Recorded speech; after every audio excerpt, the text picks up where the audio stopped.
Hey YouTube, Common Collector here, and today I'm bringing you guys an update to my competitive Evil Eye deck profile. This is going to be an update for the pure build, so no artifacts in here, no Eldritch engine and stuff like that. So this is just for the pure Evil Eye build. For those of you guys who don't really know how this deck works, you guys can check out my more in-depth deck profile. But I'm going to be this is going to be a competitive deck profile, so I'm going to sort of assume that you guys know how the deck functions and whatnot. But I am going to be going over some in-depth reasons as to why I chose some of these new ratios and new tech cards and stuff in here. So without any further ado, let's just get on into the profile. So for those of you guys who don't know how the deck runs, basically this is a deck that centralizes around the main deck monster, Surzeal, Watcher of the Evil Eye, as well as the whole deck. All of the monsters sort of centralize around two equip spells, which we will get to a little bit later. But with the Surzeal, what he does is that when he's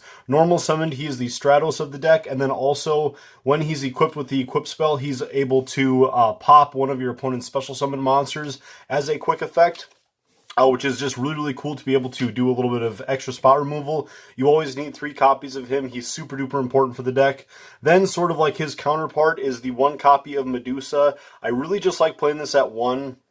For the reason that she's only really good mid or late game. She's a really great finisher for the deck, which I really like about her. So what she does is that when she's normal summoned, you can get one of your Evil Eye cards back to the from your graveyard back to your hand, which is really amazing because one of the equip spells allows you to basically OTK in some scenarios. So that's why I really like playing the 1 copy of her. Then we have our 1 copy of Basilius. Now I did drop this down to 1. In this build, we were playing Pot of Extravagance and Pot of Duality because those two do not hinder themselves, and also we don't special summon very often, but this card does special summon itself onto the field if you have another Evil Eye monster. So for that reason, I wanted to knock this down to 1 because it's not always going to be coming up, especially with that Pot of Duality, which locks you out of the special summoning. But this card is basically the Foolish Burial Goods of the deck, which is really cool to be able to get certain spell and trap cards. It's basically always going to be your one of your equip spells directly to the graveyard. So yeah, Basilius is really good. And then we have the Catawba Pass, and he's basically just a free body for the deck. And then our last 2 monsters, again, the ratios sometimes are going to look a little bit weird in this profile, but trust me, it works. We have 2 copies of Ash Blossom. The main deck in here is surprisingly tight because it is a control-style deck, so you want to be running as many like really powerful trap cards in the deck as you can, and also this deck runs on a lot of spell cards. So we only have, what is this, like an 8 monster lineup, and like hardly including the Ash Blossoms, it's basically a 6 monster lineup. So the Ash Blossoms, I really just like these at 2 to make sure that you're not drawing into multiples of them. We sift through the deck fairly quickly, so if you can see one of these or another hand trap in your opening hand, then that's really optimal, but you definitely don't want to draw into both of them, and certainly late game, Ash Blossom just doesn't really come up that often. Then we have our 3 copies of Evil Eye Domain Pareidolia. This card is really crucial for the deck. You always got to be playing this card at 3 because it is your basically your way to search to get into your Surzeal, and like I said, Surzeal sort of gets this whole deck rolling. We're not going into the extra deck very often. So seeing as how he's your basically your boss main deck monster, so this card will basically get you into Surzeal or any other monster that you need upon activation, and then it has some other nice bonus effects, but we will sort of leave that for, again, if you guys want to check out my in-depth deck profiles, I will leave that in the end card, as well as sort of a fun video I did with, you guys will see with the next equip spell card and trading places, which was a fun little Dueling Nexus testing video. But next we have the Evil Eye of Selene. This is the equip spell that really runs the deck. Basically with this card, it gives your monster 500 attack when it's equipped to an Evil Eye monster. Gives it 500 attack every time you use that monster's effect, as well as any other Evil Eye spell or trap card. So basically you get your monsters really beefy, but that is at the cost of paying 500 life points. So you also need to make sure that you remember during the standby phases, all of your like Surzeal, Medusa, and your 2 monsters from the extra deck have standby phase effects that go off when equipped with the Evil Eye of Selene. So you do need to make sure that you're accounting for those 500 life point deficits.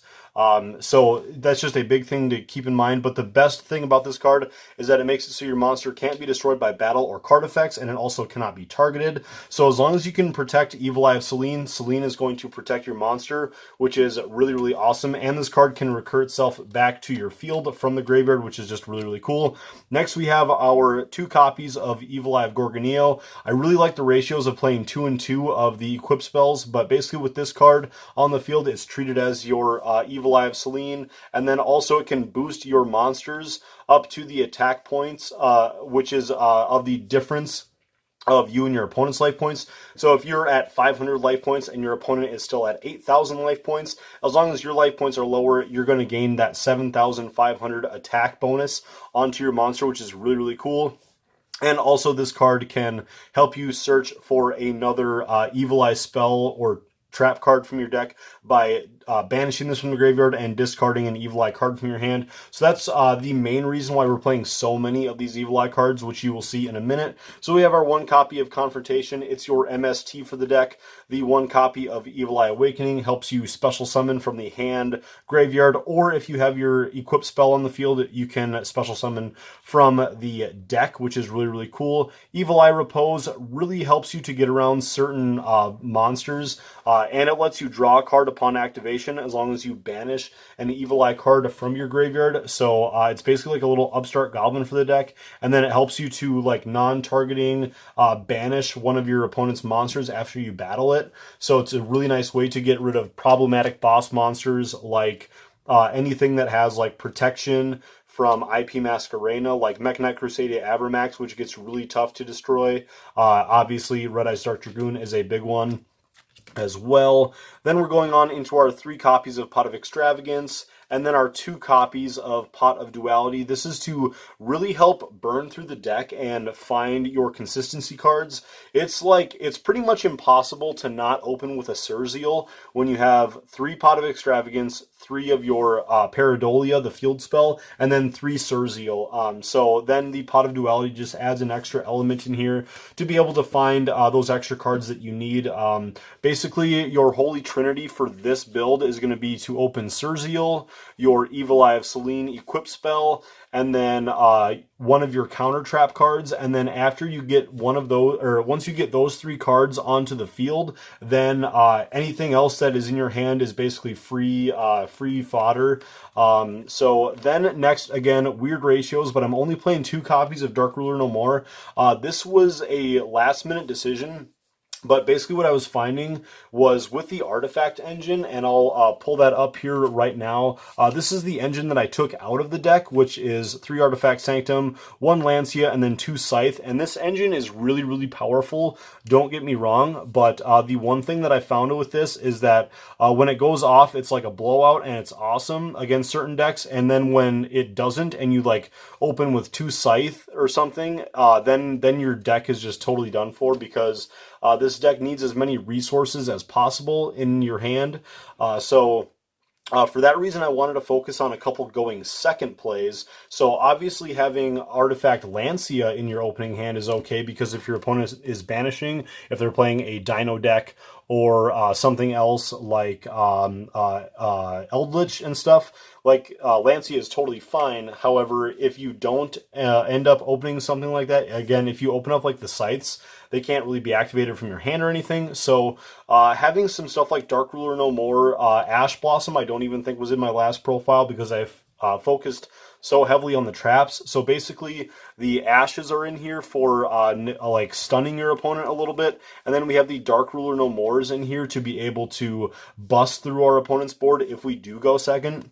Because otherwise this deck just really, really struggled on going second boards. So this could be put up to 3. I just couldn't really figure out anything that I wanted to change. But what I figured is with, again, this draw engine in here, you're going to be able to get to your Dark Ruler No More. And if your opponent does decide to like negate, like let's say they use Borreload Savage Dragon to negate your Pot of Extravagance or something like that, or they use an Ash Blossom to stop that, then you don't need like Dark Ruler no more to stun the Borreload Savage. And then like if you summon off your Surzeal and then they've already used their Ash Blossom to stop Pot of Extravagance, again, you don't really need all of these negates and stuff. Called by the Grave is also in here. So there's certain instances where if you play smart and your opponent isn't really too keen against this deck, which a lot of people are not comfortable against Evil Eye, which I've found, a lot of people don't know how to play against this deck. So overall, I think that those are sort of the right calls to make. Then moving on, then for our trap lineup, we have our 3 copies of Infinite Impermanence. So just for one last time, basically your hand traps and ways to bust through your opponent is your 3 Infinite Impermanence and your 2 copies of Dark Ruler No More. And then also ways that you can stun your opponent if you're going first or again second is Infinite Impermanence and those Ash Blossoms. So I think that this was the right package that I wanted to include in here. It adds a lot of versatility for if you're going first or second, and these cards are basically always applicable no matter what matchup you're in. Then we have our 3 copies of Ice Dragon's Prison. I know this card is pretty expensive right now, but it should be getting a reprint in the Megatons coming up at the end of this month. So it's really not too big of a deal. I really do think that IDP is going to be in there. There's no way, like it's going to be such a huge selling point for the Megatons. There's no way that they can't include it. We have our 2 copies of Evil Eye of Defeat. It's a compulsory evacuation device for the deck, but it works to pop 2 monsters back to your opponent's hand if you have your equip spell on the field, which is really, really cool just to make sure that you can pop enough stuff back to your opponent's hand. And then the secret spice of the deck is obviously 2 copies of Trap Trick. I don't like playing this at 3 in here. I had even considered dropping this down to 1 and then playing 3 copies of Dark Ruler No More. But really what I found was still Trap Trick at 2 was still good. Otherwise, again, this is a good card to like take out for side decking. Again, like if you just need that one last card, take this out and you're not going to notice that big of a change in consistency. So overall, it just looks a little bit weird to play like 1 Trap Trick, but yeah, it's not going to hurt your consistency very much. But this deck is uber consistent at utilizing Ice Dragon's Prison and again, Infinite Impermanence, as well as you can obviously use it for Evil Eye of Defeat. But getting off Ice Dragon's Prison 2 or like 3 times even per duel is really, really powerful. If you use Trap Trick, obviously you're going to only be able to use it up to 2 times. But yeah, it's really, really cool, really powerful to be able to use this. Very rarely you're ever going to have a duel where you've activated IDP 2 times and still lose, especially with this deck, because this deck can grind pretty darn well. Moving on, then we have our 2 copies of Evil Eye Retribution and then our 1 copy of Solemn Judgment. Basically, Retribution is your counter trap for the archetype. It's searchable, and so as I said before, your Holy Trinity for your opening turn is your Evil Eye Retribution, your Surzeal, and then your Equip spell. And so whatever ones of these you don't see in your opening hand, these are the cards that you need to try to search for with your field spell or with your search for Surzeal. You can pick up one of these 2. And again, just trying to pick stuff off of Extravagance and Duality. So this is your Holy Trinity. It's just really powerful to be able to get these stuck on the board. And then whatever your opponent is going to try to do, if they're going to try to use Cosmic Cyclone to pop the Evil Eye of Selene and banish it, then you need that Evil Eye Retribution down there to be able to stop those plays and make sure that your board sticks the way it is, because as long as you can protect your equipped monster on the field, that's the whole thing. Like this is a very much protect the castle kind of deck, and like really this counter trap card is the key to winning. Moving on to the extra deck, we then have our 3 copies of Gorgon, Empress of the Evil Eye. She is your your next level boss monster that you're trying to go for with the deck. If you you already have used up like Surzeal's effect and you have like your Basilisk extender on the field, then you can easily go on into your Gorgon and be able to do some like higher link climbing. And then along with that, we have our 3 copies of Zurzeal, Ruler of the Evil Eye. So these cards are super nice. You have your Gorgon, which can negate monster effects, and then your Zurzeal, which can destroy 1 card on the field per turn, and then they obviously have other effects. But again, I'm trying to keep this video relatively under 20 minutes. So we have our 2 copies of IP Masquerena. For the rest of the extra deck, it really does not matter too much, but with the extravagance, I do recommend running these at 3s. They're also super duper cheap nowadays after they got reprinted last year. So we have our next cards are the Nightmare Engine. Again, just really random stuff. We have our 2 unicorns.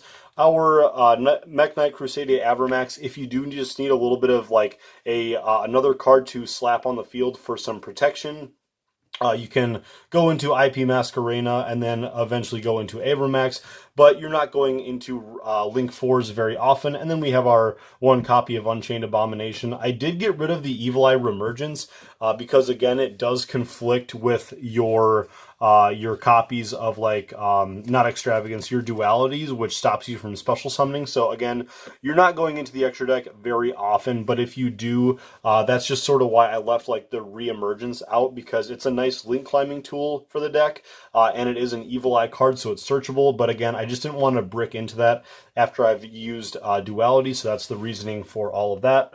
Next, before we get into the side deck, I just really quickly want to do a little bit of a plug for the Patreon. So over on the Patreon, over the last month or so, I've done a new series which is called Destroying the Meta, and like how to destroy the meta.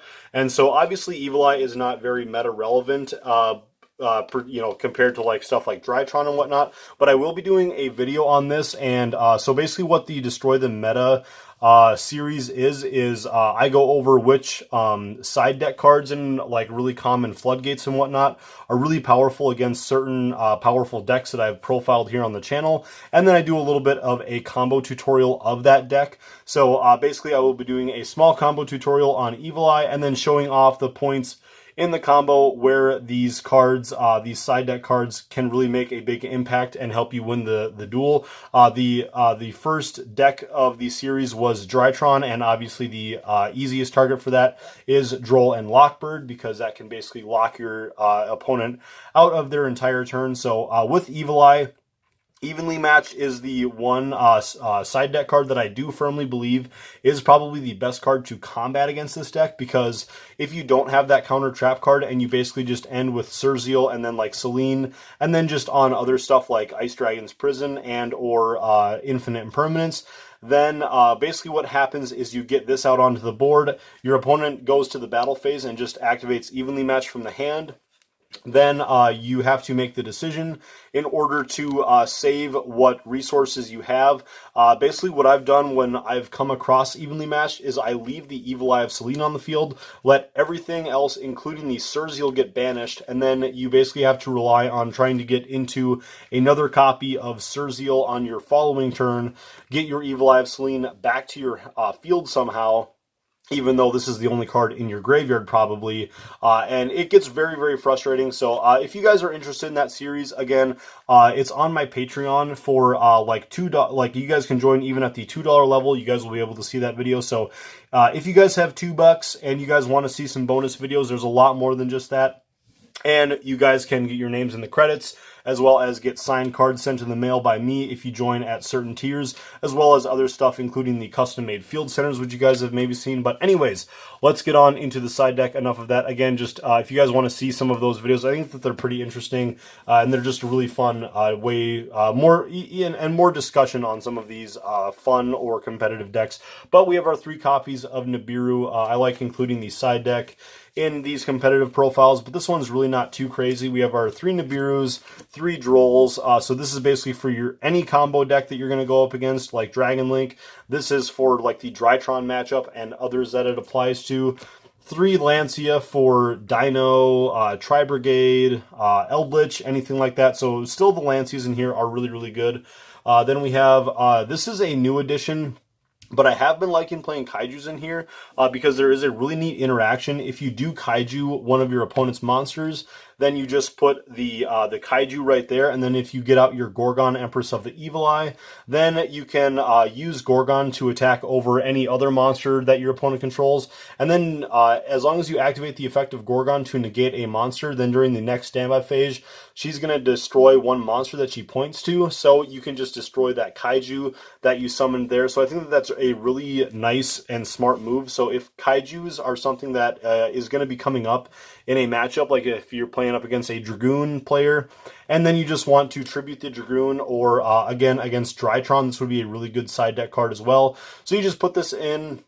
Your opponent gets out the Herald of Ultimateness, you tribute it, and then you're able to, you're able to just destroy it with the Gorgon during the next turn. And then for the last 3 cards, for the 15-card side deck, your third copy of Dark Ruler No More, Cosmic Cyclone, and Harpy's Feather Duster, just for if you go up against any more matchups that are like Mystic Mine or anything that are just really back row centric that you want to utilize these for. But anyways, guys, that's going to do it for this like very in-depth competitive deck profile.